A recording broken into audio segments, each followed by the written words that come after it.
తాకట్లో ఉన్న మీ బంగారాన్ని విడిపించి ఆ రోజు ఆన్లైన్ రేటుకి కొంటాం. Sharma gold company. నమస్కారం అండి, సుమన్ టీవీకి స్వాగతం. నేను గీతాంజలి. ఇవాళ మనతో పాటు ఉన్న అతిథి అయ్యగారి నాగేంద్ర కుమార్ గారు.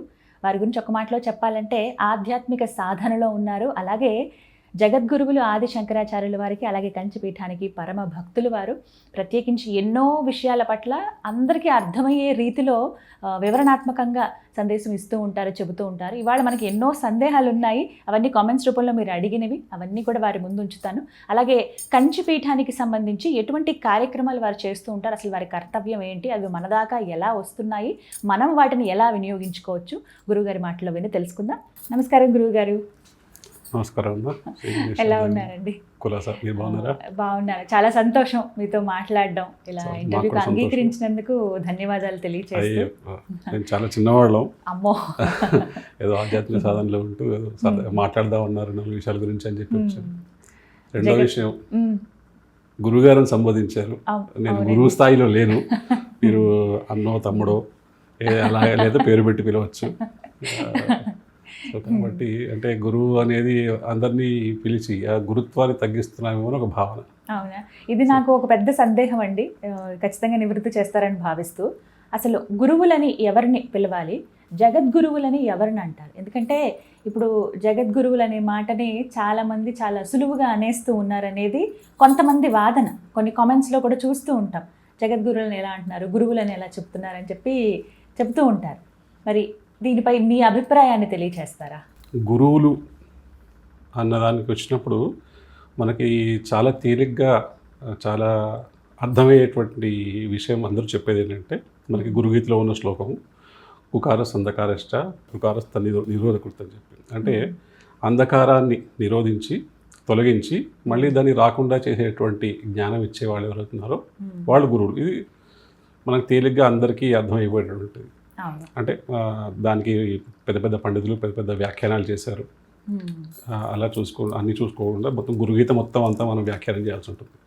ఇది మనకు తేలిగ్గా అందరికీ చిన్నపిల్లల నుంచి పెద్దవాళ్ళ వరకు అర్థం అవ్వాలంటే అజ్ఞానాన్ని తొలగించి మళ్ళీ ఆ జ్ఞానం మనలో చేరకుండా ఉండడానికి దోహదపడేటువంటి వ్యక్తి ఎవరైతే ఉన్నారో వారు గురువు. ఇప్పుడు అలా చూసుకున్నప్పుడు మనకి ఏమవుతుంది, లౌకికమైనటువంటి గురువులు ఉన్నారు, ఆధ్యాత్మికమైనటువంటి గురువులు కూడా ఉన్నారు. ఇప్పుడు మనకి చిన్నప్పుడు భాష రాదు, ఏదో అమ్మ వాళ్ళతోటి అమ్మ ఏదో నేర్పిస్తుంది, అలాగే మెల్లమెల్లగా ఆవిడొక గురువు.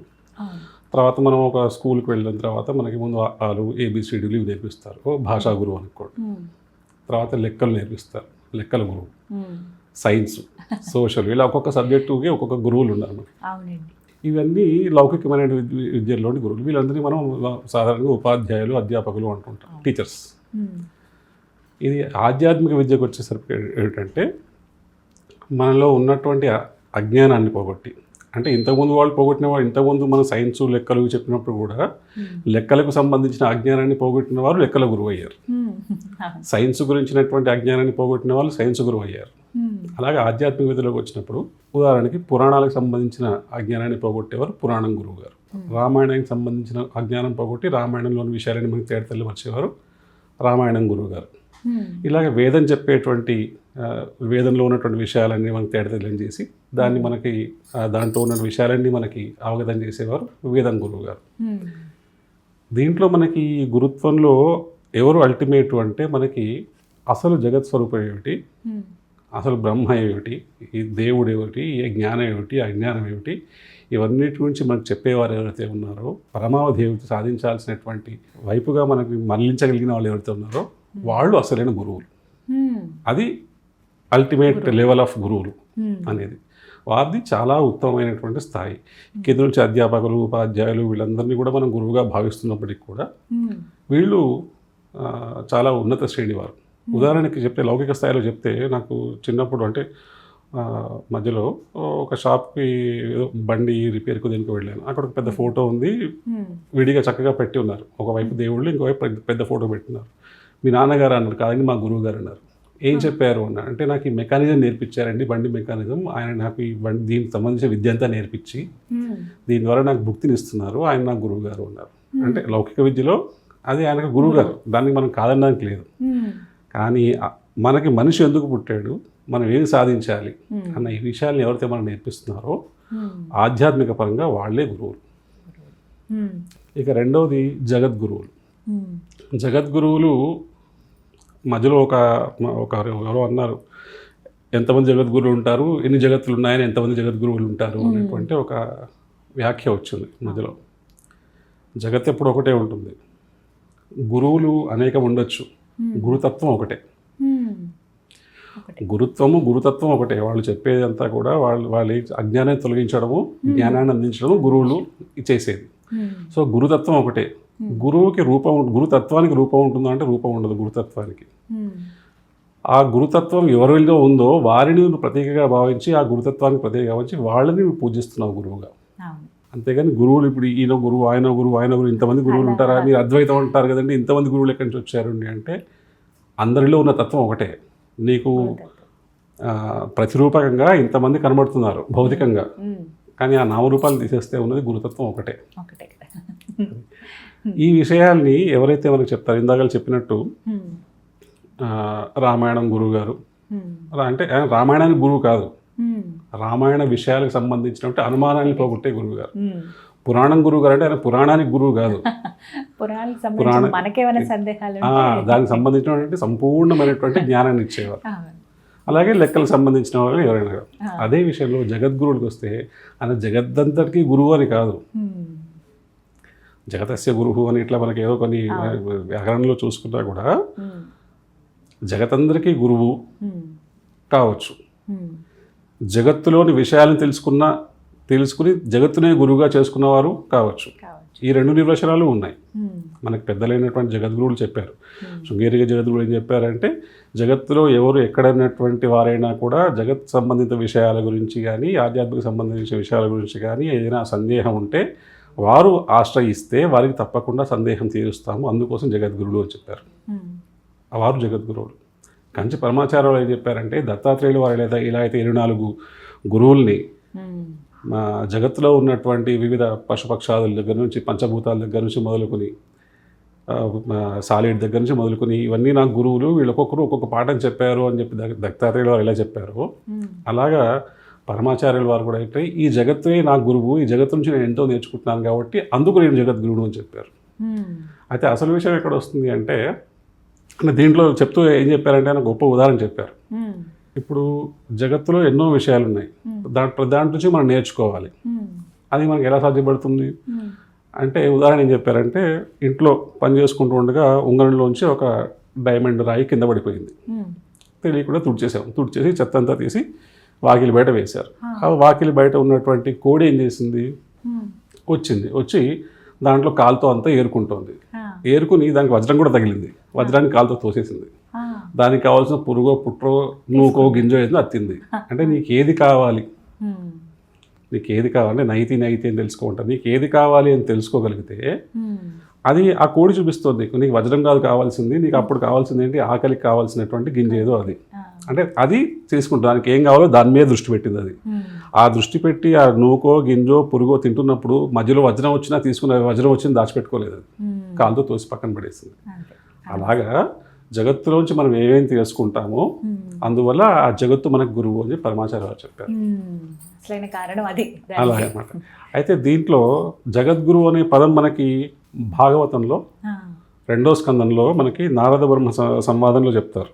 దాంట్లో ఆయన నారదుడు వెళ్ళి అంతా బ్రహ్మగారిని పొగిడి ఏ జగద్గురు అని పలికితే అప్పుడు బ్రహ్మగారు అంటారు, పిచ్చివాడా నేను జగద్గురువుని కాదు, ఎవరి అధీనంలో మాయ ఉంటుందో, ఏ మాయ వల్ల ఈ జగత్తంతా సృష్టించబడుతుందో, ఆ సృష్టిని రచించబడుతుందో ఎవరి అధీనంలో ఉంటుందో వారు జగద్గురువు అని చెప్పి, ఇప్పుడు మీరందరూ నన్నెందుకు జగద్గురు అంటున్నారంటే మీరు కూడా ఆ మాయలో పడిపోయారు కాబట్టి జగద్గురు అంటున్నారు, కానీ ఈ జగద్గురువు నేను కాను. ఈ మాయ అధీనంలో ఎవరి అధీనంలో ఉందో వారు ఆ పరమేశ్వరుడైనటువంటి పరబ్రహ్మమైన స్వరూపమైనటువంటి వాసుదేవుడు ఎవరైతే ఉన్నారో ఆయన జగద్గురువు అని చెప్తారు. అప్పుడు ఏమైంది, కృష్ణమందే జగద్గురు. కృష్ణుడు ఒక్కడైనా జగద్గురువు అంటే మళ్ళీ మనకు సిద్ధాంతంలో ఏంటంటే బ్రహ్మవిత్ బ్రహ్మైవ భవతి. బ్రహ్మమును ఎవరు తెలుసుకుంటున్నారో, తనను తాను బ్రహ్మంగా ఎవరైతే తెలుసుకుంటున్నారో వారు బ్రహ్మం అయిపోతున్నారు. అంటే వాళ్ళు మాయను జయించారు. మాయ ఎవరి అధీనంలో ఉంది వారే జగద్గురువులు అని చెప్పారు కదా బ్రహ్మగారు. సో ఎవరు బ్రహ్మం అయిపోయారో వారు జగద్గురువులు. వారేం చేస్తారు, ఎవరైతే వారిని ఆశ్రయించారో జగత్ గురించినటువంటి విషయాల గురించి దాని గురించినటువంటి సమస్తమైనటువంటి అనుమానాలను తొలగించి ఇది జగత్తు యొక్క అసలు విశేషం అని చెప్పగలిగే వారు ఉన్నారో వారు జగద్గురువులు. అలా ఎంతమంది ఉంటారు? ఎంతమంది ఉండొచ్చు. ఆ సాధన చేసిన వాళ్ళు, బ్రహ్మస్థాయిలో నిలబడిపోయిన వాళ్ళు, జీవన్ముక్తులు ఎంతోమంది ఉండొచ్చు. 10లో ఉండొచ్చు, 100లో ఉండొచ్చు, మనకు తెలియదు. మీరున్నారేమో నాకేం తెలుసు.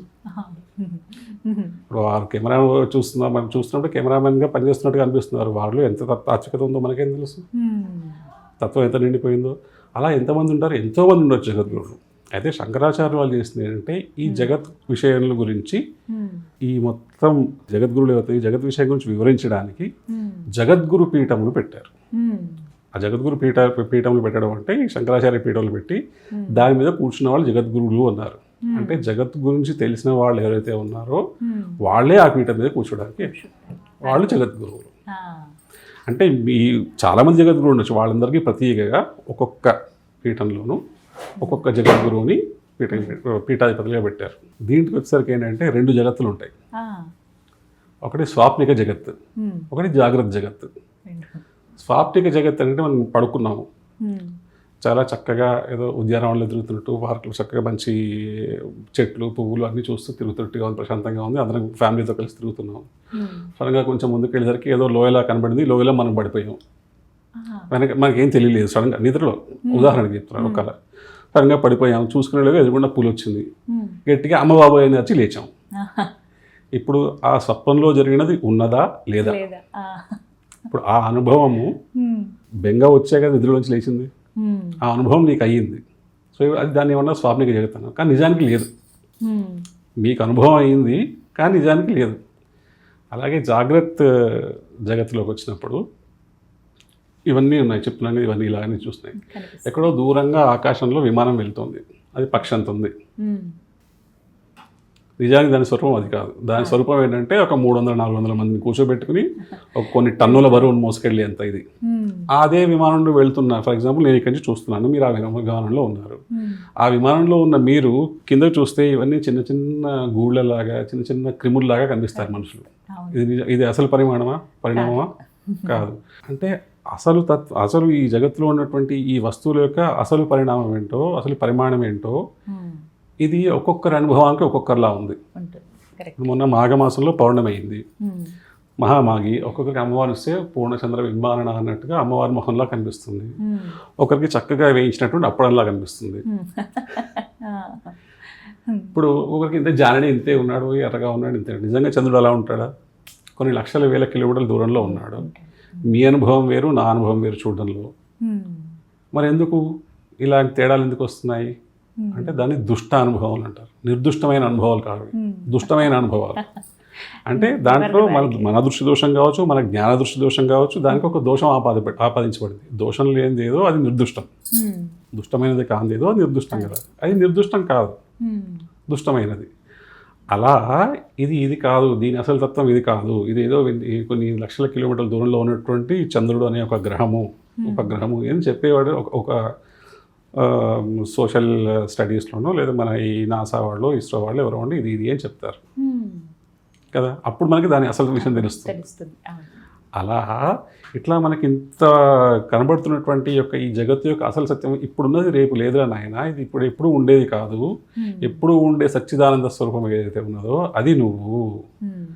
ఆ విషయం చెప్పగలిగేటువంటి వాళ్ళు ఎవరైతే ఉన్నారో వాళ్ళు జగద్గురువులు. అలా తెలుసుకోవాలి.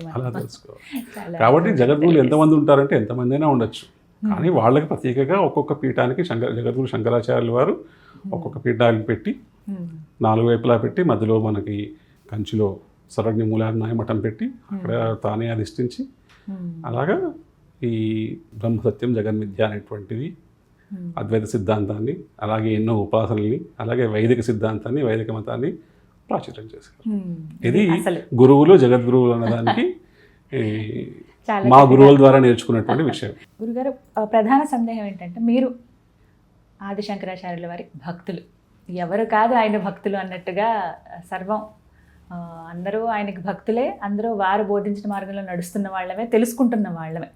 అయితే అసలు ప్రధానంగా ఈ పీఠం కంచి కామకోటి పీఠం ఈ పీఠాన్ని స్థాపించడానికి కారణం ఏంటి, ఏ ఉద్దేశంతో స్థాపించారు, అక్కడ జరుగుతున్నటువంటి కార్యక్రమాలు, పీఠం ద్వారా అసలు ఏమేం కార్యక్రమాలు చేస్తారు, వీటన్నిటి గురించి వివరించండి. ఆదిశంకరులు క్రీస్తు పూర్వం అంటే ప్రస్తుతం కామన్ ఎరా, బిఫోర్ కామన్ ఎరా 500వ శతాబ్దం ఆ ప్రాంతంలో జన్మించి భారతదేశం ముమ్మార్లు పర్యటించిన తర్వాత ఒక్కొక్క ప్రాంతంలో ఒక్కొక్క పీఠ స్థాపన చేసి చివరిగా వాడు దక్షిణాత్యానికి వచ్చిన తర్వాత కంచి క్షేత్రానికి వచ్చారు. కంచి క్షేత్రం ఏంటంటే అది బ్రహ్మ విద్యాస్థలం.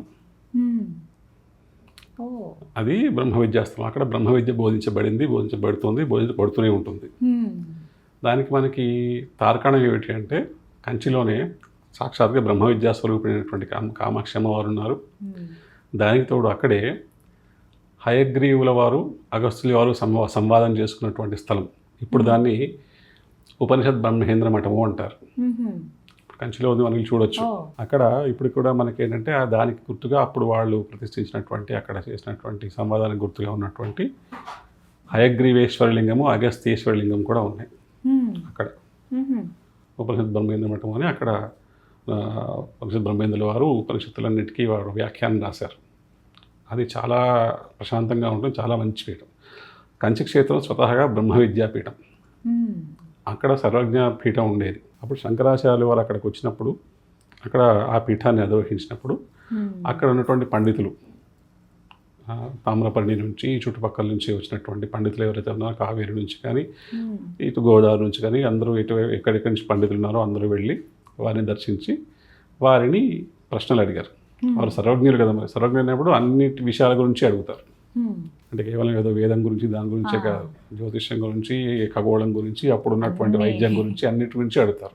అన్నీ తెలిస్తేనే సర్వజ్ఞులు. అప్పుడు అన్నిటి గురించి అడిగినప్పుడు వాళ్ళకి ఒక్కొక్క సమాధానం చెప్పుకుంటూ వెళ్ళి ఆ తర్వాత ఆ పీఠాన్ని అధిరోహించారు. ఆ సమయంలో అక్కడికి ఆ తామ్రపర్ణి ప్రాంతం నుంచి వచ్చినటువంటి వేద పండితులతో పాటు ఒక వటు వచ్చారు. ఒక కుటుంబంలో వటు వచ్చారు. ఆ వటు కూడా కొన్ని ప్రశ్నలు అడిగారు, చిన్నపిల్లవాడు. ఆ ప్రశ్నలు కూడా శంకరాచార్యుల వారు ఎంతో చక్కగా, అబ్బాయి నీకేం తెలుసు, శంకరాచార్యులు అంటే మూర్తి భవించిన వినయం. వారు చిన్న పెద్ద లేదు, వారి మొత్తం వ్యాఖ్యానంలో ఒకే ఒక పరుషమైన మనకి అనిపించేది ఆ మాట ఉన్నది అంటే మూఢమతి భజగోవిందంలో ఉందంటే. ఇంకెక్కడా వారు వారి వ్యాఖ్యానంలో కానీ భాషల్లో కానీ ఎక్కడ కూడా ఒక్క పరుషమైన వాక్య కూడా చేయలేదు. అది పరుషంగా అనిపిస్తుంది కానీ అది బాధతో, అరే పిచ్చివాడా అని మనం అంటాం కదా, అరే పిల్లవాడు ఎవరైనా చేస్తుంటే అరే పిచ్చివాడా అలా చేయకరా అంటాం కదా, అంత ప్రేమతో అన్నమాట అది. అలా అటువంటి వారు ఈ పిల్లవాడు అడిగిన ప్రశ్నలు కూడా ఎటువంటి ఇది లేకుండా చక్కగా వారికి సమాధానం చెప్పి ముచ్చటపడి అతనికి సన్యాస దీక్ష ఇప్పించి అతనికి సర్వజ్ఞాత్మేంద్ర సరస్వతి అని నామకరణం చేసి వారిని అక్కడ కంచిలో ఆయన అధిష్ఠించిన పీఠానికి అక్కడ కామకోటి పీఠ స్థాపన చేసి దానికి మొదటి ఆచార్యులుగా ఆ పిల్లవాడిని పెట్టారు. ఆ పిల్లవాడు పెరిగి పెద్దయి ఇంకా పూర్తి శిక్షణ పొందాలి కదా, అయ్యే వరకు కూడా సురేశ్వరాచార్యులు అని వారికి ముందు పెట్టి వారి ఆధ్వర్యంలో వీరు నేర్చుకోమని చెప్పారు. అందుకే ఇప్పటికీ కంచిపీఠంలో శంకరాచార్యుల వారి తర్వాత సర్వజ్ఞాత్మేంద్ర సరస్వతి స్వామి వారికి ముందు సురేశ్వరాచార్యులు అని చెప్తారు ఇప్పటికీ. అక్కడ మండల మిశ్రాగ్రహారం ఉంది, కంచిలో మండల మిశ్రాగ్రహారం ఉంది ఇప్పటికీ వారి పేరుతో. చేసిన తర్వాత అక్కడ బ్రహ్మ విద్యని బాగా ప్రాపగేట్ చేయాలని, జ్ఞానం ప్రచారం చేయాలని అక్కడ ప్రముఖంగా, ఆ తర్వాత ధర్మ ప్రచారం చేయాలి. ధర్మప్రచారం అది సాధారణంగా అక్కడ స్వామివారి పీఠాలు పెట్టిందే ధర్మప్రచారం కోసం. ధర్మప్రచారంతో పాటు బ్రహ్మజ్ఞాన ప్రచారము, దాంతోపాటు శ్రీ విద్యా ప్రచారం, అక్కడ విద్య అమ్మవారి దగ్గర చేసి అక్కడ శ్రీ విద్యకి ఇప్పటికీ ఆటపట్టు కామాక్షి అమ్మవారు. మహామహోపాధ్యాయ లక్ష్మణసూరి గారు వారు భగవత్పాద అభ్యుదయం అని రాసిన దాంట్లో వారు ఏం చేశారంటే శ్రీచక్రం స్థాపయామాస శ్రీ కామాక్ష పురతో గురు మఠం చ స్థాపయామాస తత్ర విద్యాభివృద్ధయే. అక్కడ విద్యాభివృద్ధి ఇవ్వాలని చెప్పి అక్కడ శ్రీచక్రం అని ప్రతిష్ఠ చేశారు. ఆ తర్వాత అక్కడ నుంచి పరంపరాగతంగా అప్పటి నుంచి అలాగా శ్రీ కంచి కామకోటి పీఠం భారతదేశానికి వచ్చిన భక్తులకు అలా సేవలు అందిస్తూనే ఉంది. దాంతోపాటు శంకరాచార్యుల వారు ఎప్పుడు కూడా విద్యా వైద్యం గురించి చెప్పేవారు.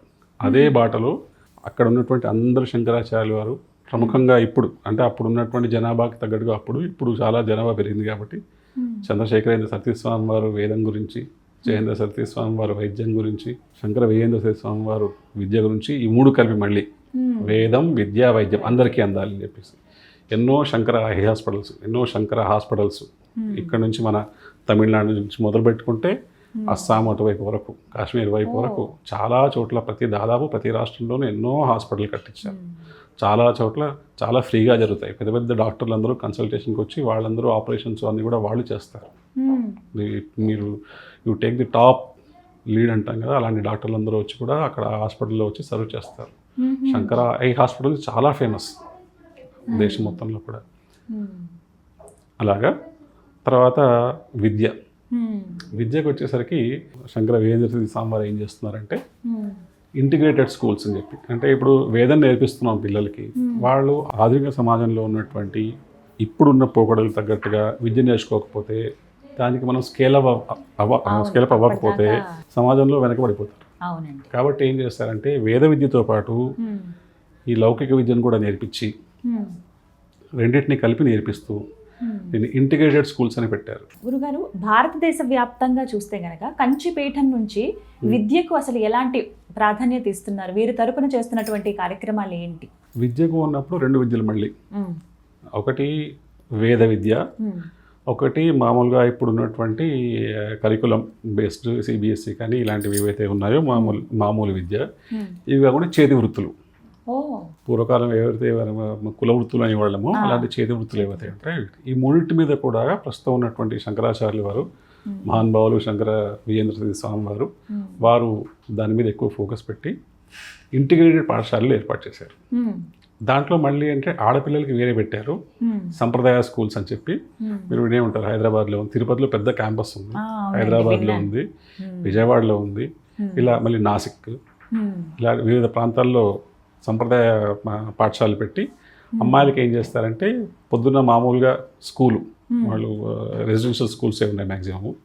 వాళ్ళు దాని ఏంటంటే పొద్దున్నే వీళ్ళు లేచి పొద్దున్న కార్యక్రమాలన్నీ చేసుకున్న తర్వాత మామూలుగా అందరూ పిల్లలు ఎలాగైతే స్కూల్కి వెళ్ళి చదువుకొస్తారో అలా చదువుకొచ్చిన తర్వాత వీళ్ళకి పూలు అల్లడం దగ్గర నుంచి ఇంట్లో మడి ఏదైనా పూజ జరిగినప్పుడు వాళ్ళకి మడికి ఏదైనా వండి పెట్టాలి, నైవేద్యం పెట్టాలి అంటే ఎలా, ఏమేమి పదార్థాలు చేయాలి, ఏమేమి వేయాలి, ఏమేమి వేయకూడదు, దానికి ఎలా వండాలి, మన ఆహారం ఎలా ఉండాలి దగ్గర నుంచి, ఏ పూజ ఏ పండగ ఏది వచ్చినప్పుడు, సంక్రాంతి వచ్చింది గొబ్బెమ్మ ఎలా చేసుకుని ఎలా పాటలు పాడుకుని ఎలా ఏం ఆడుకోవాలి, ఉగాదికి వచ్చినప్పుడు ఉగాది పచ్చడి ఎలా చేయాలి, దసరా వచ్చినప్పుడు ఈ బొమ్మల కొలువులు ఎలా పెట్టుకోవాలి, ఇవి నేర్పుతూ మళ్ళీ దీంతో పాటు కూడా వాళ్ళకి ఇంట్రెస్ట్ ఉన్న లలిత కళలు, వీణ నేర్చుకుందాం అనుకున్నారు, ఫ్లూట్ నేర్చుకుందాం అనుకున్నారు, లేదా ఇంకేదైనా సంగీతం నేర్చుకుందాం అనుకున్నారు, లేదా ఆర్ట్ బొమ్మలు గీడి నేర్చుకుందాం అనుకున్నారు, అవన్నీ నేర్పిస్తారు. ఇవన్నీ అంటే స్వామివారి ఉద్దేశం ఏంటంటే స్త్రీలు బలంగా ఉండగలిగితే, వాళ్ళు మంచి జ్ఞానవంతులై మంచి కళలు వాళ్ళు శక్తివంతులుగా ఉండగలిగితే కనుక కుటుంబాలు బాగుపడతాయి, కుటుంబాలు బాగుపడితే ఊళ్ళు బాగుపడితే దేశం బాగుపడుతుంది. సో ముందు అటువంటి మన సంస్కృతి సంప్రదాయాలు ఇవన్నీ పిల్లలకు నేర్పించి, ఎట్ ది సేమ్ టైం మళ్ళీ వాళ్ళు బయట రన్నింగ్ రేస్లో వెనకబడిపోకుండా వాళ్ళకి మామూలు విద్య నేర్పించి మంచి టాప్ ర్యాంక్స్లో పాస్ అవుతున్న వాళ్ళు ఉన్నారు. అవునండి, చాలా మంచి పొజిషన్లో వచ్చిన వాళ్ళు వస్తున్నారు. హైదరాబాద్లో ఉన్నాయండి, హైదరాబాద్లో ఉంది ఇంటిగ్రేటెడ్ స్కూల్స్, సంప్రదాయ స్కూల్ అని చెప్పేసి మనకి ఇక్కడ గచ్చిబౌలిలో ఉంది హైదరాబాద్లో. అంటే మామూలుగా వాళ్ళు చదువుకునేటువంటి ఇప్పుడు ఎల్కేజీ నుంచి ఇలా స్కూల్, ఎల్కేజీ కాదు, 4th నుంచి 5th నుంచో తీసుకుంటున్నారు లెక్క. దానికి ఒక్కొక్క ఏరియాలో దాన్ని పట్టి ఉంటుంది కదా, ఇన్నేళ్ళు అయిన తర్వాత ఈ క్లాస్కి అలా అప్గ్రేడ్ చేసుకోవచ్చు అని. అలాగే హైదరాబాద్లో ఇప్పుడు ఉంది. అలాగే మనకి 4వ తరగతి నుంచి తీసుకుంటాం. మరి చిన్నపిల్లలు తీసుకుంటే మేనేజ్ చేయడం కూడా కష్టం కాబట్టి తీసుకుంటాం. అలాగే అబ్బాయిలకు వచ్చేసరికి పొదిలిలో ఒక పెద్ద పాఠశాల కట్టారు. పొదిలిలో పెద్ద పాఠశాల, ఒక పెద్ద అది ఒక సేవాగ్రామ్ లాగా, సనాతన ధర్మ సేవాగ్రామ్ లాగా అని చెప్పేసి అందులో అందరూ అన్ని రకాల వాళ్ళు, అన్ని వృత్తుల వాళ్ళు, అన్ని సామాజిక వర్గాల వాళ్ళు అందరూ అందులో జాయిన్ అవ్వచ్చు, అక్కడ నేర్చుకోవచ్చు. దాంట్లో పెద్ద పెద్ద లైబ్రరీకే చాలా పెద్ద దాదాపుగా 2-3 లక్షల పుస్తకాలు పట్టేంత ప్లేస్తో లైబ్రరీ కట్టారు. అంటే రెడీగా ఉంది. దాంట్లో ఇంకా మనం ఎన్ని యాడ్ అవుతుంటే ఎన్ని కోర్సులు యాడ్ అవుతుంటే అన్ని ఇలా అవుతుంటాయి. అక్కడ ఎంతమంది చదువుకుంటున్నారండి? అక్కడ దాదాపుగా ప్రస్తుతం ఐ థింక్ 200-300 మంది దాకా ఉన్నట్టున్నారు ఇప్పుడు. చాలా పెద్దదని విన్నాను నేను. చాలా పెద్ద 32 ఎకరాల్లో ఉందనుకుంటా. దాంట్లో ఏం చేశారంటే వాళ్ళతో పాటు ఈ చేతి వృత్తుల వాళ్ళకు కూడా వాళ్ళు సపరేట్గా ఇప్పుడు కుమ్మరి వాళ్ళు ఉన్నారు అనుకోండి, వాళ్ళ కోసం ఇట్లాగా మొత్తం ప్లాన్స్ అన్నీ రెడీ ఎగ్జిక్యూటివ్ చేయడానికి రెడీగా ఉన్నాయి. ఎవరెవరు ఏజ్ జాయిన్ అయ్యి ఈ కోర్సు సెలెక్ట్ చేసుకుంటే అది తీసుకోవచ్చు. అలాగే చెన్నైలో ఉన్నాయి వేదము విద్య. మళ్ళీ అలాగే అక్కడ తమిళం ప్రాధాన్యం అండి లేకపోతే సంస్కృతమే ఉంటుందా అంతా? అంటే జనరల్ డిస్కషన్స్ అప్పుడు వాళ్ళు మరి లోకల్ వాళ్ళు వచ్చినప్పుడు లోకల్ లాంగ్వేజ్ మాట్లాడతారు కదా, అది సంస్కృతం కూడా నేర్పిస్తారు, వేద విద్య ఉంటుంది. అలాగే సంగీతము స్కూల్ ఈ రెండింటికి మళ్ళీ వేరే ఉంది, ఎక్స్క్లూజివ్గా అలాగ ఉంది. దాంతోపాటు సన్నాయి వాద్యం చేసేవాళ్ళు ఉంటారు కదా, వాళ్ళకు అంటే ఇప్పుడు మనకి పెళ్ళిళ్ళలోను వంటలో చాలా మంగళకరమైనటువంటి విషయం అది. అది చాలా దాన్ని కూడా గురుముఖత నేర్చుకుని మంచి మంచి కీర్తనలు పాడి ఎప్పుడు పెళ్లి కూతురు వచ్చినా లేదా ఏదైనా మంచి శుభమైన ఘట్టం ఉన్నప్పుడు కూడా ఒక మంచి అవసరాన్ని బట్టి వాళ్ళు మంచి మంగళకరమైనటువంటి పాటలు పాడాలి. అలా కాకుండా ఈ మధ్య ఆఫ్ రేట్ అయిపోయిందంటే సినిమా పాటలు పాడేయడం ఇలాంటివి సంబంధం లేని అంటే రాగతాళ లయాలు లేకుండా పాడడం వల్ల దొరకట్లేదు. ఎగ్జాక్ట్లీ. అందుకేం చేశారంటే కార్వేట్ నగరం అని మనకి చిత్తూరులో ఉంది తిరుపతి దగ్గర, అక్కడ ఒక పాఠశాల పెట్టారు. వాళ్ళు ఈ విద్య పూర్తిగా నేర్చుకుంటారు, వాళ్ళు నేర్చుకుంటారు. మనం వాళ్ళు సంప్రదిస్తే మనం ఎక్కడున్నా వాళ్ళు మనకి పంపిస్తారు. అలాగే ఇది మళ్ళీ ఆడవాళ్ళు కూడా పెట్టారు. ఆడవాళ్ళు కూడా మళ్ళీ సన్నాయి నేర్చుకోవడము ఇవన్నీ ఆ మహిళ మొత్తం సంబంధించిన మొత్తం నేర్చుకుంటారు. వాళ్ళకి మూలికా వైద్యం నేర్పిస్తున్నారు అన్నీ కూడా. దాని తర్వాత ఇంకొకటి నేను స్వామివారి దగ్గర ఉన్నప్పుడే జరిగిన ఇదేంటంటే గోవుల్ని కాయడం. అది మనతో ఈజీ అనుకుంటున్నాం కానీ అంత తేలిక కాదు. అవి దానికి ఏం చేశారంటే ఒక ప్రత్యేకంగా ఒక ఆయన అమెరికాలోనూ దేంట్లో ఎక్కడి నుంచి వచ్చారు. ఆయన వచ్చి ఆయన యాదవులకు చెందినవారే. ఆయన వచ్చి స్వామివారిని కలిసి ఇలా మాట్లాడిన తర్వాత ఇది డిస్కషన్ ఆయన ప్రపోజల్ పెట్టిన తర్వాత అంతా డిస్కషన్ చేసి స్వామివారి గృహంతో మొదలుపెట్టి ఆయన ఏం చేశారంటే ఆ ఊళ్ళో ఉన్నటువంటి కొంతమంది పిల్లల్ని చేరదీసి వాళ్ళందరికీ అక్కడ ఉన్న గవర్నమెంట్ స్కూల్లోనే జాయిన్ చేయించి చదువు తెప్పించి సాయంత్రం పూట ఒక గంటన్నర సేపు గోవుల్ని ఎలా కాయాలి, వాటిని ఆరోగ్యంగా ఎలా చూసుకోవాలి, పాలు పితకాలి ఏ టైంలో పాలు పితకాలి, ఎలా వాటి అన్నీ చూసుకుని మొత్తం వాటికి ఎటువంటి గడ్డి వేయాలి, ఏ సీజన్లో ఎప్పుడు ఎలా చేయాలి, ఈ పశువుల్ని ఎప్పుడు ఎలా చూసుకోవాలని చేసి అది చేస్తున్నారు. దాంట్లో ఒక పిల్లవాడికి డిస్ట్రిక్ట్ ఫస్ట్ వచ్చింది. ఫస్ట్ వస్తే వాళ్ళు గవర్నమెంట్ వాళ్ళు ఇచ్చే స్కాలర్షిప్ చెక్కులు అన్నీ తీసుకొచ్చి ప్లస్ అతను ఇచ్చే స్కాలర్షిప్ తీసుకొచ్చి స్వామివారి మేము అక్కడ చిత్తూరులోనే ఒక తిరుపతి దగ్గరలో ఒక ఆశ్రమంలో స్వామివారు ఉన్నప్పుడు మేము అక్కడ ఉన్నాం. స్వామివారిని సేవించుకోవడానికి వెళ్ళినప్పుడు ఆ సభలో స్వామివారు ఆ పిల్లలందరినీ పరిచయం చేస్తే అప్పుడు స్వామివారు ఆ పిల్లలకి ఆ చెక్కులు అవి ఇచ్చి ఆ స్కాలర్షిప్లు అవన్నీ ఇచ్చి సో అంత బాగా చదువుకుంటున్నారు పిల్లలు. ఇది అది రెండు వాళ్ళ కుల వృత్తులు ఏవైతే ఉన్నాయో అది పోకుండా అది దానివల్ల ఏమవుతుంటే వాళ్ళు నేర్చుకుంటారు. మనకు భవిష్యత్తులో ఇది ఈ వృత్తి ఎవరికి రాదు అన్నది ఉండదు. సో ఇంత లెవెల్లో చేస్తోంది కంచిమఠం. తర్వాత హాస్టల్ మన కాలేజ్ యూనివర్సిటీ ఉంది, చంద్రశేఖరేంద్ర సరస్వతి స్వామివారి యూనివర్సిటీ కంచిలో ఉంది నాగపూర్లో. దాంట్లో బీటెక్ బిఎల్ ఎల్ఎల్బి అన్ని రకాలైనటువంటి అక్కడ జాయిన్ అవ్వాలి అని అంటే కనుక లైక్ ఎనీ అదర్ యూనివర్సిటీ మీరు వెళ్ళొచ్చు. వెళ్ళి అడ్మిషన్స్ అనేవి ఎప్పుడు ఉంటాయండి? ఇప్పుడు ఈ స్కూల్స్ అనేవి మనకి నాసిక్ అటువైపు కూడా ఉన్నాయి, మధ్యప్రదేశ్లో కూడా ప్లాన్ చేస్తున్నారు. మొన్ననే సంప్రదాయ స్కూల్ మేనేజ్ చేసే ఆవిడ అమ్మ చెప్పారు. తెలుగు రాష్ట్రాల్లో మనకి హైదరాబాద్ ఉంది, విజయవాడ ఉంది, పొదిలి ఉంది, మనకి తిరుపతి ఉంది. తిరుపతి మెయిన్ సెంటర్గా పెట్టుకుని అది మోడల్ లాగా పెట్టుకున్నారు తిరుపతి. ఏవైనా కూడా తిరుపతి నుంచి స్టార్ట్ చేయాలి. అక్కడ ఆల్రెడీ అక్కడ ఎస్టాబ్లిష్ అయిపోయింది కాబట్టి తిరుపతి నుంచి మొదలుపెట్టి దాన్ని ఎక్స్పాండ్ చేయాలి. అక్కడ ఏవైతే సిస్టమ్స్ ఇన్స్టాల్ చేశారో దాన్ని వేరే చోట రిప్లికేట్ చేయడం ఈజీ, మళ్ళీ కొత్తగా నో నీడ్ టు రీఇన్వెంట్. కాబట్టి అలా చేస్తూ చక్కగా ఎవరైనా చదువుకోవచ్చు. సాంప్రదాయ స్కూల్స్ మటుకు ప్రస్తుతానికి పురోహితులు ఇట్లాంటి వాళ్ళు ఏవైతే ఉన్నారో వాళ్ళ పిల్లలకి అట్లా పెట్టారు. బట్ అందరికీ కలిపి గుంటూరు దగ్గర ప్లాన్ చేస్తున్నారు. పొదిలి ఎలా అయితే అందరికీ ఉందో అలాగే గుంటూరు దగ్గర ప్లాన్ చేస్తున్నారు. అని ఆవిడ చెప్పారు. రావాలి గురుగారు నిజంగా. అంటే తెలియాలి చాలా మందికి, తెలియలేదు ఇప్పటికీ. వాస్తవానికి నాకు పూర్తిగా తెలీదు, మీరు చెప్పాక ఇంకా నాకు ఒక ఐడియా. కానీ యూనివర్సిటీ మటుకు చక్కగా అందరూ వెళ్ళొచ్చు, యూనివర్సిటీ కానీ పొదిలి కానీ అందరూ వెళ్ళొచ్చు. మనకి అందరికి యూనివర్సిటీ అయితే మనకి కంచిలో ఉంది, చక్కగా అమ్మవారి దర్శనానికి వెళ్ళినప్పుడు దర్శనానికి వెళ్ళొచ్చు, జగద్గురు దర్శనానికి వెళ్ళొచ్చు. బోల్డ్ గుళ్ళు కంచిలో ఎన్ని గుళ్ళు కదా, అన్ని చూడడానికి వెళ్ళినప్పుడు. ఎంత చారిత్రకమైనటువంటి పట్టణం అది. ఆధ్యాత్మికం పక్కన పెట్టినా కూడా చారిత్రకంగా ఎంతో గొప్ప పట్టణం. అలా అంత అక్కడ చూడొచ్చు. వీటికి ఫీజులు కానీ ఇవన్నీ ఎలా ఉంటాయండి? వెచ్చించగలిగే రీతిలో ఉంటాయి, రీజనబుల్ ఉంటాయి. స్కాలర్షిప్స్ ఉంటాయి. మంచి స్కోర్ ఉన్న వాళ్ళు అయితే, మంచి పిల్లలు, మంచి విద్యార్థులు వాళ్ళకి స్కాలర్షిప్స్ ఉంటాయి. దీంతో పాటు మఠానికి వచ్చే ఇంకో అడ్వాంటేజ్ అంటే, మఠానికి వచ్చే భక్తులు పెద్ద పెద్ద వాళ్ళు ఎవరైతే ఉంటారో, నిష్ణాతులైనటువంటి వాళ్ళు, వాళ్ళని కూడా ఈ మఠానికి మన ఈ యూనివర్సిటీస్ కానీ కాలేజీలకు కానీ పంపించి వాళ్ళతోటి స్పెషల్ క్లాసులు తీసుకోవడం లాంటివి కూడా ఉంటాయి. స్పెషల్ లెక్చర్స్ ఇవ్వడం కానీ అలా ఉంటాయి. Plus like any other college campus recruitments అలాంటివి కూడా ఉంటాయి. మంచి మంచి అవకాశాలు చాలా ఉన్నాయి.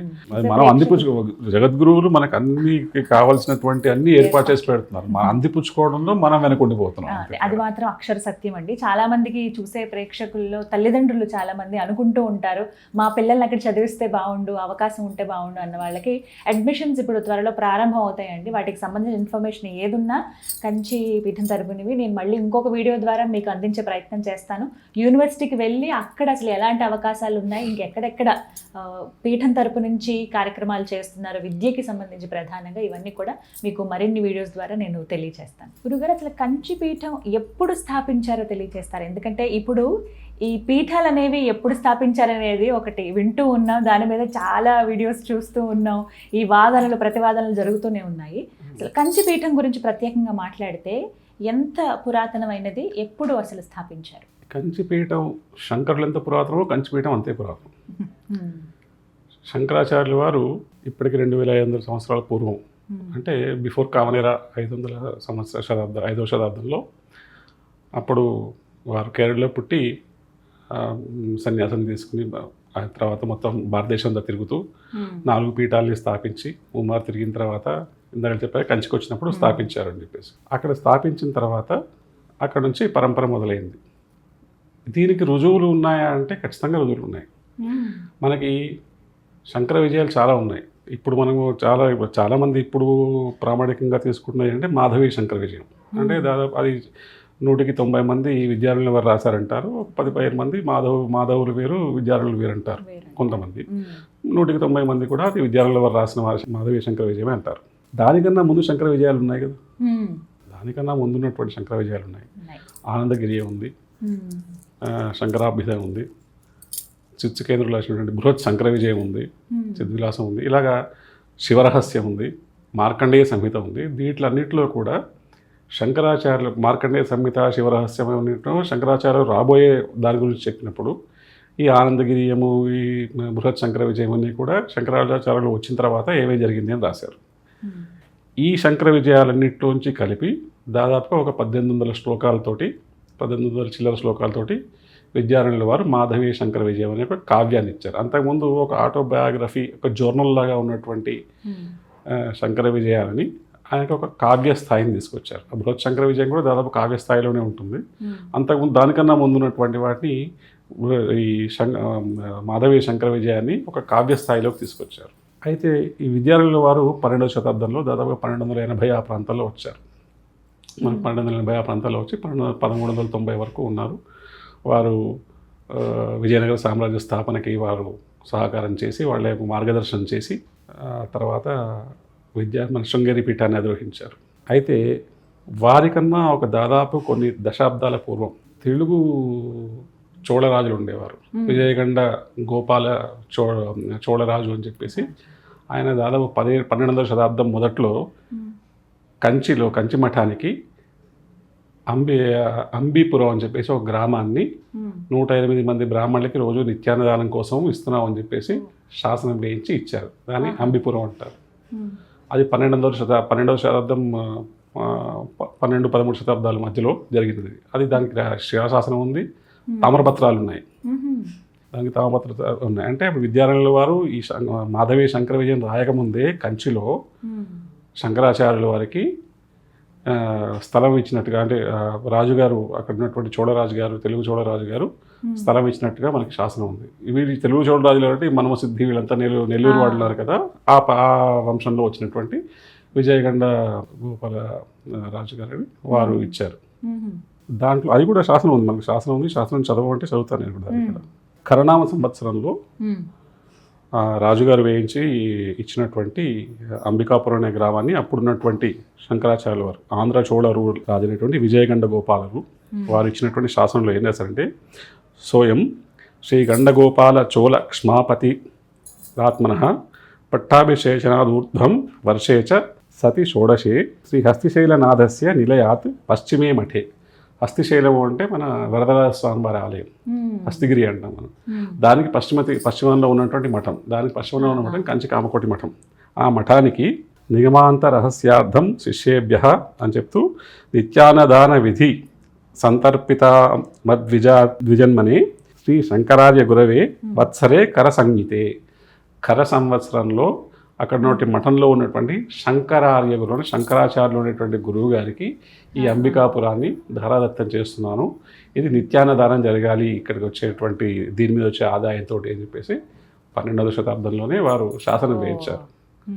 సో కాబట్టి అప్పుడు శంకరాచార్యులు వారు క్లియర్గా రాశారు. పైగా ఇప్పుడున్న శాసనాల్లో శంకరాచార్యుల వారి పేరు మీద ఉన్నటువంటి శాసనం దాదాపుగా మొట్టమొదటి శాసనం ఇదే. అంతకుముందన్నీ కూడా అంటే వర్బల్గా ఉండేవి, లేదా కొన్ని రాసినవి లభ్యంలో లేనివి ఉండొచ్చు.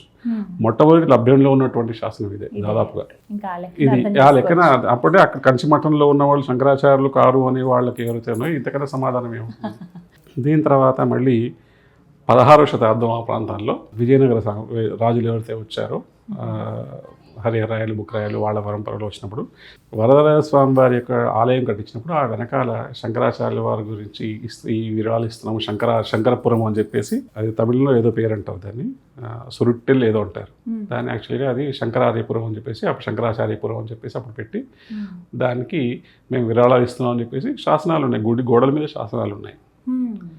కంచిలో శంకరాచార్యుల వారు ఉన్నారు అని చెప్పడానికి, వారు అక్కడ మఠ స్థాపన చెప్పడానికి అక్కడ ఉన్న ఎన్నో గుళ్ళలో శంకరాచార్యుల వారి విగ్రహాలు ఉన్నాయి, స్తంభాల మీద, అన్ని సాక్ష్యాలు.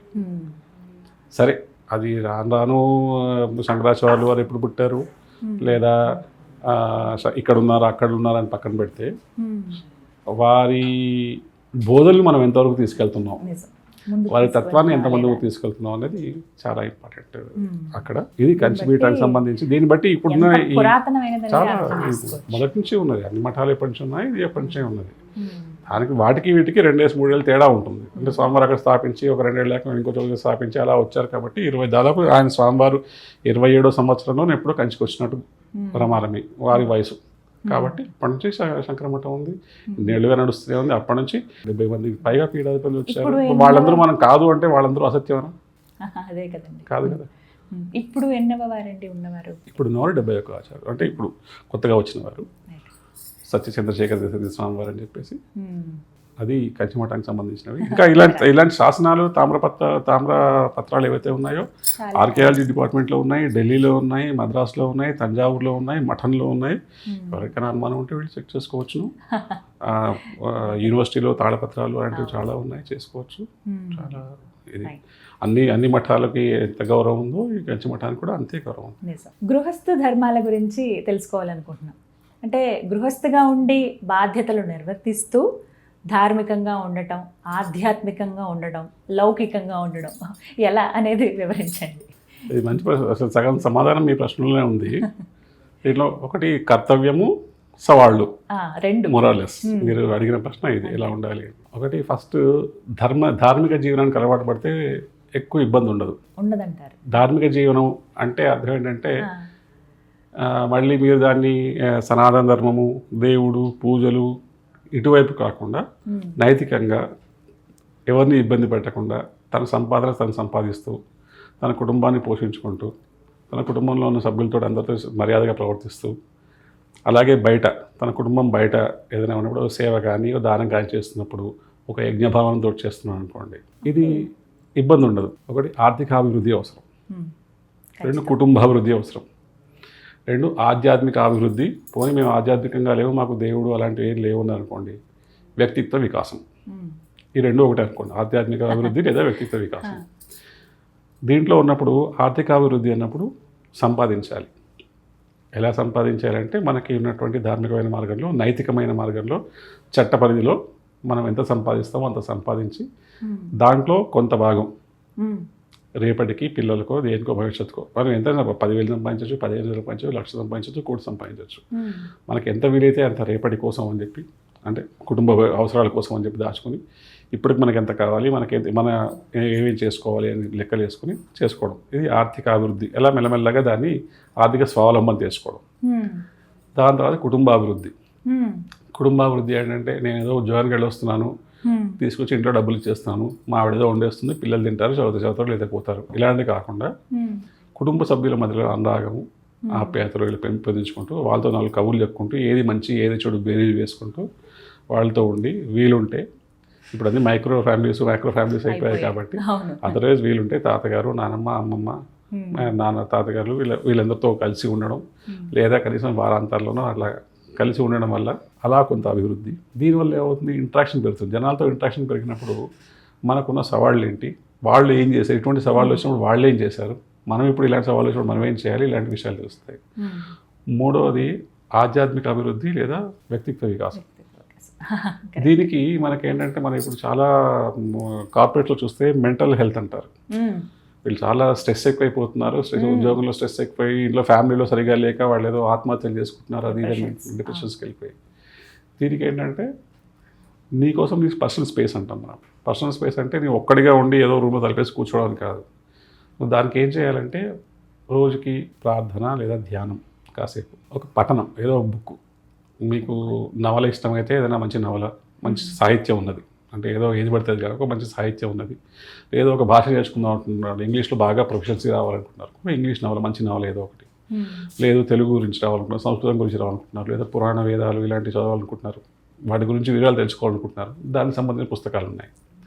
అవి రోజుకి ఒక 5 పేజీలు, 4 పేజీలు, 3 పేజీలు, ఒక పావు గంట, అరగంట పెట్టుకోవడం. తర్వాత అందరూ కూర్చుని వీలైతే ఓ స్తోత్రమో, ఓ పాఠమో, ఏదో ఒకటి పాటలు వినడమో, ఏదో ఒక హాబీ అనమాట. బేసికల్గా ఏదో ఒక హాబీ పెట్టుకోవాలి, అలవాటు చేసుకోవాలి. చెస్ ఆడడము, క్యారమ్స్ ఆడడము, లేకపోతే వాకింగ్కి వెళ్ళడము, లేదా తోట పని చేసుకోవడం, మొక్కలు పెంచుకోవడము. దీనివల్ల ఏమవుతుందంటే స్ట్రెస్ ఆటోమేటిక్గా తగ్గిపోతుంది. మనం ఏదైతే స్ట్రెస్ తీసుకుంటామో కొంచెం రిలాక్స్ అవుతుంది, మన మైండ్ డైవర్ట్ అయ్యి రిలాక్స్ అవుతుంది. ఇవన్నీ చేస్తూ కూడా మనకి చేస్తూ కూడా మనం ఏం అలవర్చుకుంటూ ఉండాలంటే సహనం అలవర్చుకోవాలి, వివేకం అలవర్చుకోవాలి, ఆత్మస్థైర్యం తెచ్చుకోవాలి. సహనం ఏంటంటే ఆపదలు వస్తాయి, గృహస్థు కాబట్టి ఇంట్లో గొడవలు వస్తాయి, బయట నుంచి మనకి ఏవో తెలియని ఇబ్బందులు వస్తాయి. వాటిని సహనంగా కావాల్సినటువంటి లక్షణాలు అలవర్చుకోవాలి.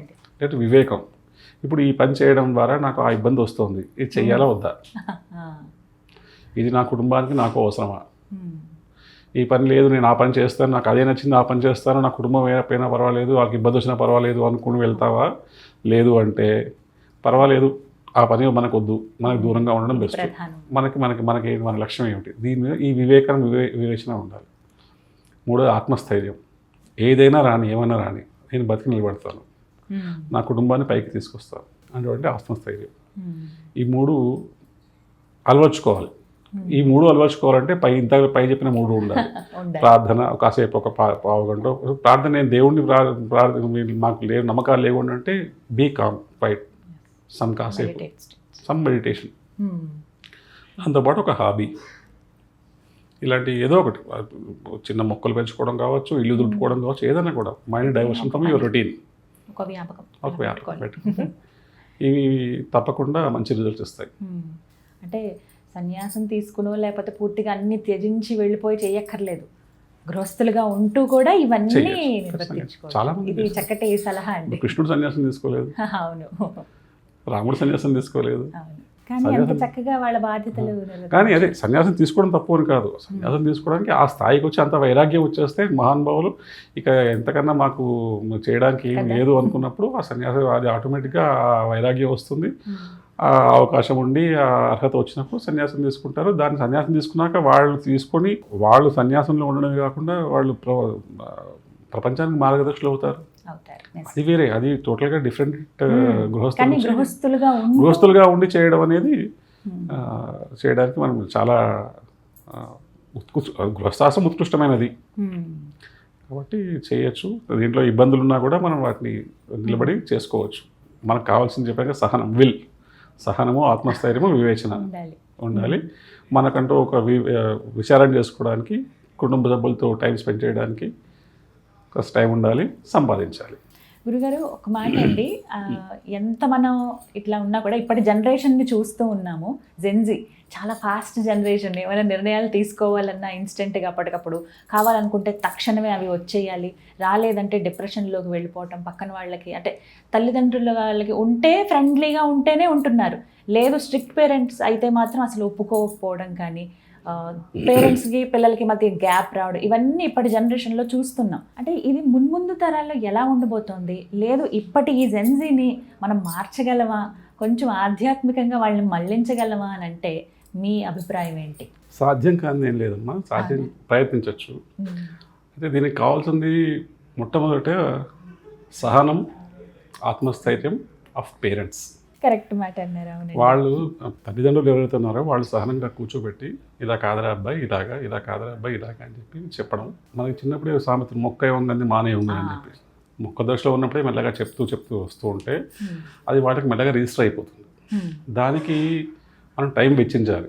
నా దగ్గర టైం లేదు అనుకున్నప్పుడు పిల్లలు వాళ్ళు మనకు టైం ఇవ్వరు, మనం చెప్తే వినడానికి కూడా వాళ్ళంతా ఇచ్చగించకపోవచ్చు.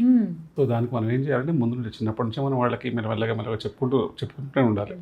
తల్లిదండ్రులు నాకు పిల్లల్ని బెదిరించకుండా ఉండరు, చేయి వేయకుండా ఉండరు, కానీ ఎంత వీలైతే అంత వాళ్ళని సహాయంగా చెప్తూ ఉండడం. ఇలా చేస్తూ ఉంటే వాళ్ళు మెల్లగా వింటారు. వినకపోవడం అని ఉండదు. మనం చెప్పే రీతి ఒక్కొక్కరు చెప్తే వింటారు, ఒకరు తల్లిదండ్రులు చెప్తే వినరు, తాత నాయనమ్మ చెప్తే వింటారు, ఒకరు గురువులు చెప్తే వింటారు.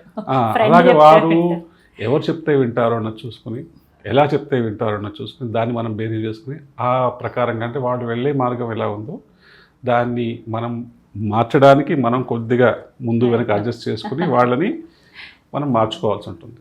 అయితే ఇప్పుడు ఫ్యూచర్లో ఎలా ఉండబోతుంది అంటే నేను యాక్చువల్గా ఆశ్చర్యపోయాను. Bhajan clubbings very trending nowadays. అంటే జెన్జీ మనం ఏదో పాడైపోతారు అది అంటుంటే వీళ్ళు చక్కగా గిటార్లు వేసుకుని బడులు వేసుకుని చక్కగా ఏదో మంచి ఒక కొండ ప్రాంతానికో ఇంకొక పార్కులకో ఎక్కడికో వెళ్ళిపోయి చక్కగా వెళ్ళి అక్కడ భజనలు చేసుకుంటున్నారు. మళ్ళీ ఈ క్లబ్ కల్చర్ని కూడా ఇప్పుడున్న వాటికి అలవాటు చేసేస్తున్నారు. అంటే క్లబ్కి వెళ్ళడం అంటే అదే కాదు, క్లబ్ కలిసి ఇలా చేయొచ్చు, ఎంజాయ్ చేయాలంటే ఇలా కూడా చేయొచ్చు. ఆ సంగీతము ఆ హోరే ఉండక్కలేదు, దీంతో కూడా చేయొచ్చు. భజన్ క్లబ్బింగ్ అనేది Gen Z is attracted to that. నేను అది చాలా ఆశ్చర్యపోయిన విషయం. అది ఎంత మంచి అంటే వాళ్ళు 2-3 వీడియోలు కూడా ఇచ్చారు, వాళ్ళు చక్కగా పాడుతున్నారు భజనలు. ఇది ఒక చేంజ్, మంచి వెరీ గుడ్ చేంజ్. అంటే మనం అందరూ కూడా శాస్త్రీయ సంగీతం ప్రకారంగానే చేస్తారు అని మనం చెప్పలేము, కానీ ఎలా పలికినా భగవన్నామం పలుకుతున్నారు, సంస్కారంగా ఉంటున్నారు. అలా అని చెప్పి భజన్ క్లబ్బింగ్ అని చెప్పేసి ఈ క్లబ్బుల్లో వేసి పబ్బుల్లో వేసారు వేయట్లేదు, చక్కగా పద్ధతిగా ఉంటున్నారు, చప్పట్లు కొట్టుకుంటూ భజనలు చేసుకుంటూ చేస్తున్నారు. ఇన్స్ట్రుమెంట్స్ మారాయి అంతే. ఇంతకుముందు చెడతలు మనం ఏదో డోర్లు కొట్టుకునేవాళ్ళం, ఇప్పుడు గిటార్లు అలాంటివి పట్టుకుని వాళ్ళు చేస్తున్నారు. వెరీ నైస్, దాన్ని అప్రిషియేట్ చేయాల్సిందే అలాంటివి. అట్లా కొత్త తరం కొత్త ఒరవడి కూడా తీసుకురావచ్చు. ఆ టైంలోనే వాళ్ళకి ఏంటంటే వీలుంటే ఆ 4 ఫ్రెండ్స్ 5 ఫ్రెండ్స్ ఎవరు ఉన్నారో వాళ్ళు ఇలాంటి టాపిక్స్ డిస్కస్ చేసుకునేటువంటి ఒక వాతావరణం మనం క్రియేట్ చేయగలిగితే పురాణాల నుంచి మనం ఏం నేర్చుకోవచ్చు, ఏం చెప్పచ్చు, ఇలాంటివి చేయగలిగితే చాలా బాగుంటుంది. రెండోది పిల్లలందరికీ కూడా చాలా పక్క వాళ్ళు చూసి పెడతారు, మనం ఆ పార్క్ వెళ్దాం, ఈ పార్క్ వెళ్దాం, లేదా అదొక ఫ్యాంటసీ వరల్డ్కి వెళ్దాం, ఇక్కడికి వెళ్దాం, ఆ సినిమాకి వెళ్దాం. దాంతోపాటు ఏంటంటే ఖచ్చితంగా ఏదో ఒక ఫేమస్ గుడికి, పాత గుళ్ళకి, పాత క్షేత్రాలకి, చాలా ఫేమస్ అయిన క్షేత్రాలకి తీసుకెళ్ళి ఈ క్షేత్ర ప్రాశస్త్యం ఏమిటి. ఫర్ ఎగ్జాంపుల్ మనకి ఇక్కడ వరంగల్ దగ్గర రామప్ప ఉంది, రామప్పకి తీసుకెళ్ళచ్చు. తిరుమల క్షేత్రం ఉంది, తిరుమలలోనే ఎన్నో గుళ్ళు ఉన్నాయి. తిరుమల కిందకి వెళ్తే మనం శ్రీనివాస మంగాపురం దగ్గర నుంచి, అరవేలు మంగాపురం దగ్గర నుంచి, అప్పలాయకొండ దగ్గర నుంచి ఇలా చాలా గుళ్ళు ఉన్నాయి. కాళహస్తీశ్వర స్వామి ఉన్నారు, అక్కడికి వెళ్ళి భక్త కన్నప్ప, ఇలా ఇవి చెప్పి ఈ కథలు చెప్పి ఆ గోపురాలు ఆ శిల్పాలు అన్నీ చూపించి ఇది చెప్తే వాళ్ళకి కాస్త దాంట్లో ఇంట్రెస్ట్ కలుగుతుంది. ఇదేదో కథ, ఫస్ట్ వాళ్ళకి కథనే అనుకోవచ్చు, let it be a story, no problem. వాళ్ళు ఎట్ ద స్టేజ్ వాళ్ళు కొంచెం పెరిగి పెద్ద అర్థం చేసుకుని, ఓ ఇది నిజంగా జరిగినటువంటి చరిత్ర, ఇది మన చరిత్ర అని తెలుసుకుంటారు. ఇది మన సంస్కృతి, దీనికి మనం వారసులు అని తెలుసుకుంటారు. దాంతోపాటు ఏం చేయాలంటే చిన్నప్పటి నుంచి వాళ్ళని ఏదో ఒక పుస్తకం, స్టడీ మెటీరియల్ కాకుండా ఏదో ఒక పుస్తకం అవుట్ ఆఫ్ ద సిలబస్, ఒక మంచి పుస్తకం ఏదో ఒకటి, అంటే పిచ్చి పిచ్చి పుస్తకం కాకుండా ఏదో ఒక మంచి వాళ్ళకి వ్యక్తిత్వ వికాసం కానివ్వండి, లేదా పురాణాల్లోంచి తీసినటువంటి కథలు కానివ్వండి, లేదా ఎవరైనా పెద్దలు రమణ మహర్షి చెప్పినటువంటి కథలు, లేదా ఇంకే వివేకానందుడు చెప్పినటువంటి కథలు, రామకృష్ణ పరమహంస చెప్పినటువంటి కథలు, ఇలాంటి కథలు ఉన్న పుస్తకాలు రోజుకు 1 పేజీ 2 పేజీలో వాళ్ళని చదువుకునేట్టుగా మనం ప్రోత్సహిస్తే అది మెల్లమెల్లగా వాళ్ళకి అలవాటు అవుతుంది. వాళ్ళు ఎప్పుడైనా తప్పుదారి వెళ్దాం అనుకున్నా కూడా సడన్గా ఎప్పుడో ఇది ట్రిగ్గర్ అవుతుంది. ఒక 2-3 సార్లు తప్పు చేసినా 4వ తప్పు చేయబోతుంటే ఇది ట్రిగ్గర్ అవుతుంది. ఆ కథలో నేను చదివాను, ఇలా చేయకూడదు కదా. ఎందుకంటే బయటికి వెళ్ళిపోయిన తర్వాత పిల్లలు కంట్రోల్ లేదు ఇప్పుడు మనకి. ఎప్పుడు ఎవరైనా చేస్తారో తెలియదు మనకి. మనం 24 గంటలు వాళ్ళ మీద దృష్టి పెట్టి ఉండలేము. వాళ్ళు అలా అని చెప్పేసి వాళ్ళు ఇంట్లోనే ఉండాలని ఇంట్లో కట్టేసి వాళ్ళ వృద్ధిని ఆపలేము. కరెక్ట్ కాదు కూడా కదా. కాబట్టి అప్పుడు ఇలాంటివన్నీ నేర్పిస్తూ ఉంటే మెల్లమెల్లగా వాళ్ళు మారుతారు, ఖచ్చితంగా మారుతారు. ఖచ్చితంగా మార్పు వస్తుంది. ఎంతో ఆశగా ఎదురు చూస్తున్నాం. ఈసారి అసలు వేసవి సెలవులు చాలా చక్కగా క్షేత్రాలన్నీ నిండిపోతాయేమో పిల్లల్ని తీసుకుని అని అనిపిస్తోంది నాకు. ఖచ్చితంగా అదే అలా జరగాలని కోరుకుంటున్నాను. మంచిగా అటు వెళ్ళాలి ఇటు వెళ్ళాలి పిల్లలు. కాబట్టి పిల్లలకి ఆ ఉత్సాహం ఉండాలి. ఉత్సాహం రావాలంటే ఇటువైపు ఎంజాయ్ చేసి వాళ్ళు చక్కగా చూసుకుని నలుగురు కాస్త నీళ్ళలో ఆడుకోవడమో, చెట్లు ఎక్కడమో, ఇలాంటి ఆటలు ఇవ్వడం అలా ఆడుకుంటూ ఉండాలి. అట్ ద సేమ్ టైం సైమల్టేనియస్గా ఆ పక్కనే ఉన్న గుడికో క్షేత్రానికో వెళ్ళి చూసి దాని ప్రశస్తిని తెలుసుకుని దాని యొక్క వైభవాన్ని వాళ్ళు ఎంజాయ్ చేయగలిగారు. తీసుకెళ్ళాలంటే బలవంతంగా తీసుకెళ్ళడం కాకుండా వాళ్ళు దాంట్లో మమేకం అవ్వాలి. ఇక్కడ ఉన్నటువంటి దివ్యత్వం ఏదైతే ఉందో ఆ దివ్యత్వాన్ని నేను పొందుతున్నాను, తెలుసుకుంటున్నాను అన్నటువంటి అది ఉండాలి. ప్రధానంగా ఈ సోషల్ మీడియాని కూడా దీనికి తగ్గట్టుగా వాడుకుంటే మంచిది. ఇప్పుడు ఒక్కసారి దేవాలయాలు చూస్తే ఇంక దానికి సంబంధించిన రీల్స్ వస్తాయండి. ఇంతకు ముందంటే ఇప్పుడు మీలాంటి పెద్దవాళ్ళు చెప్తే పలానా దగ్గర ఈ క్షేత్రం ఉంది, అప్పుడు మేము వెళ్ళే వాళ్ళం అని ఎలా చెప్తే వినేవాళ్ళం అంతే, తల్లిదండ్రులు చెప్పినప్పుడు ఎవరైనా ఇలా. కానీ ఇప్పుడేంటి, చేతిలో ఫోన్ ఉంది, పలానా దేవాలయం ఒక దగ్గర ఉందట, అది చాలా అద్భుతంగా ఉంటుందట, వెళ్ళే మార్గం కూడా గూగుల్ మ్యాప్ చూపించేస్తుంది. కాబట్టి చక్కగా వెళ్ళొచ్చు. ఎగ్జాక్ట్లీ. సోషల్ మీడియాని ఎట్లా ఎంత మనం ఏదైనా కూడా మనం అగ్గిపుల్లనే ఎలా వాడుకుంటే అలా వాడుకుంటాం. అది మనం దీపం వెలిగించడానికి అయితే దీపం వెలిగిస్తుంది, ఇల్లు తగలబెట్టడానికి ఇల్లు తగలబెట్టేస్తుంది. దానిలో దీని ప్రమేయం ఉండదు. మనం సోషల్ మన కమిట్మెంట్ ఏంటి, మన కన్విక్షన్ ఏంటి, దేనికి వాడుతున్నాము అని చెప్పేసి. దర్ ఆర్ పీపుల్ సోషల్ మీడియాలో ఉన్నటువంటి వీడియోస్ ఇవి చూసి మంచి మంచి యూట్యూబ్ ఛానల్స్కి సబ్స్క్రైబ్ అయ్యి వాళ్ళ అకాడమిక్స్ని డెవలప్ చేసుకుని మంచి మంచి మార్క్స్ తెచ్చుకునే వాళ్ళు ఉన్నారు, ఇంప్రూవైజ్ చేసుకునే వాళ్ళు, పాడిపోయిన వాళ్ళు ఉన్నారు. అవి సినిమాల్లో ఆ యూట్యూబ్లో వచ్చిన వీడియోలు చూసి హత్యలు చేసిన వాళ్ళు ఉన్నారు, యూట్యూబ్లో వీడియోలు చూసి మంచి ర్యాంకులు తెచ్చుకుని మంచి మంచి ఉద్యోగాల్లో వాళ్ళు ఉన్నారు. మనం మనం దాన్ని ఇలా వాడుకుంటున్నాం అన్నది. మీ చివరిగా మీ అభిప్రాయం ఏంటి, ఎలా ఉండబోతోంది తర్వాతి తరం, అలాగే ఇప్పటి మారుతుందంటారు? బాగుంటుంది, మారుతుంది ఖచ్చితంగా. చాలా చక్కగా సింపుల్గా చెప్పారు, అర్థమయ్యే రీతిలో అన్నీ కూడాను. చాలా సంతోషం అండి, విలువైన సమయం ఇది మా కోసం కేటాయించారు, దూరం రావటము. అంతా జగదంబ గురువుల ఆశీర్వాదం, మా గురువు గారు వాళ్ళందరూ ఇచ్చిన ఆశీర్వాదం, వాళ్ళు చెప్పిన మాటలే మేము చెప్పుకోవడం తప్పించి వారి అనుగ్రహమే. ధన్యవాదాలండి.